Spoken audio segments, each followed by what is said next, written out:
Hey everybody, welcome to episode 2 of Smiling Saiyan's Dragon Ball video game adventures. And today we are going to be looking at a game that came out in 2002.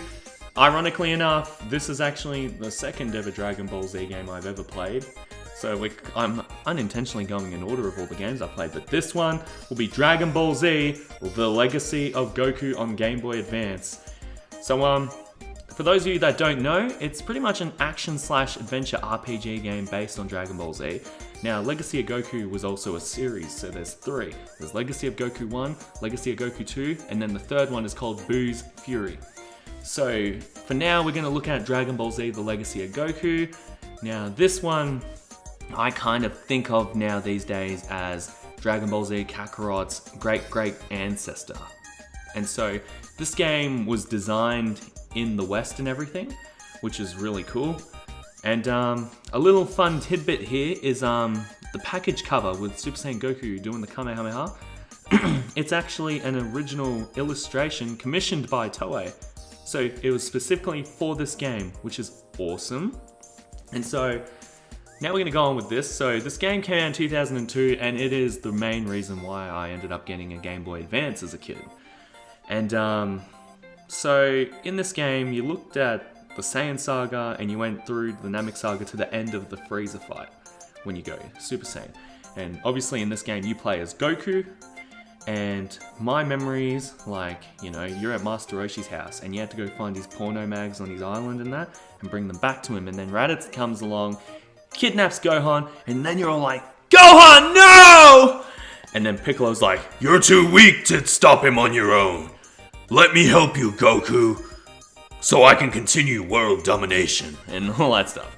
And then pretty much what you do after that, you start off in mountains, the mountains or whatever, and you're going around, you know, trying to grind some levels up and all that stuff. It's not like your son has been kidnapped or anything like that. So you're taking your time, you're going down all these paths and you collect some herbs, because the herbs, not weed, but the herbs, they help regenerate your health and that. And I remember one of the first things I saw in that game was a wolf, and I got killed by the wolf.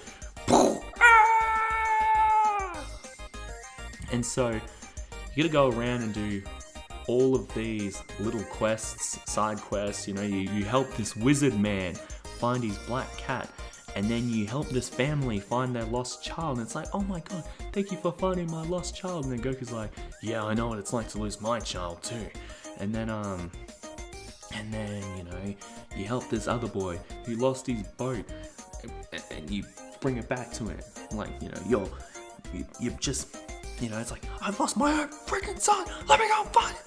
And then you go on from there, and you eventually, after going through all these quests and whatnot, all these side quests, funnily enough, you end up going into the battle with Raditz, and there's a lot of, like, I remember as a kid just like, you know what, this game was specifically made for kids, right? Like, and yet it was so hard. It was really tricky. And you know, and get this right, guys, Solar Flare was a move by Tien, right? And like, in Dragon Ball Z The Legacy of Goku, the magic wizard man teaches you Solar Flare. And I remembered spamming the crap out of Solar Flare, because when you use the Solar Flare technique, the person that you're fighting or foes or whatever, they stand still for like a second and a half, and then you can just like beat them up and then run away. And then your key recharges, Solar Flare, beat them up again, run away, Solar Flare.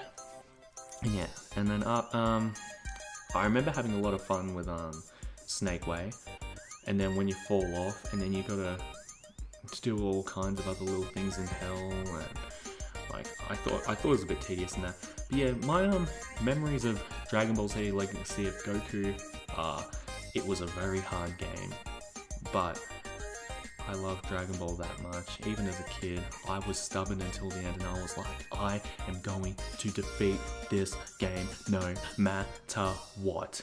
And hell, I even remember the cheat code, and you can enter the cheat code during the opening sequence of the game before the main menu, and it's up, down, left, right, B, A. there you go, everyone. Y'all got a cheat code now. Another funny memory I have about this game as well is when you're at King Kai's planet and you succeed in chasing Bubbles and Gregory down. Like, I remember getting really frustrated with that as a kid. But I remember once you finish that, it's like King Kai's like, "Congratulations, Goku! Now I'm gonna teach you the Kamehameha!" And I'm just like, just thinking about that now, it's just like, I know they do it for the game's sake, you know, you learn new techniques and that, but that's just like, wait. You know, your inner Dragon Ball fan is just like, "No! Master Roshi taught him the Kamehameha!" Yeah, like, I really enjoyed the Vegeta fight. That was probably one of my all-time favorites. You know, you got to fight most of the members of the Ginyu Force except for Guldo.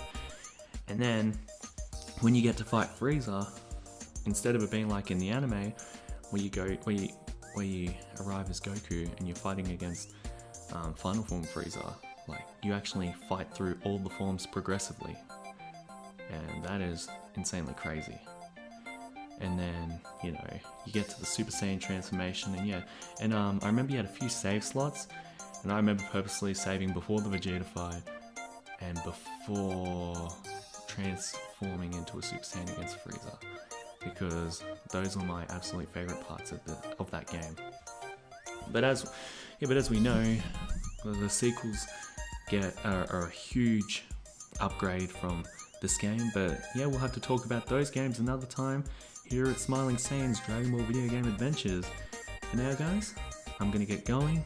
I have been your host, SSJ Aquapunch. I hope you've been enjoying these little mini shorts. I know this one wasn't quite as short and I rambled on a fair bit, and I apologize. Alrighty, guys, have a good day or night wherever you are in the universe. Stay tuned for episode 3 and more exciting unboxings and videos to come. See ya!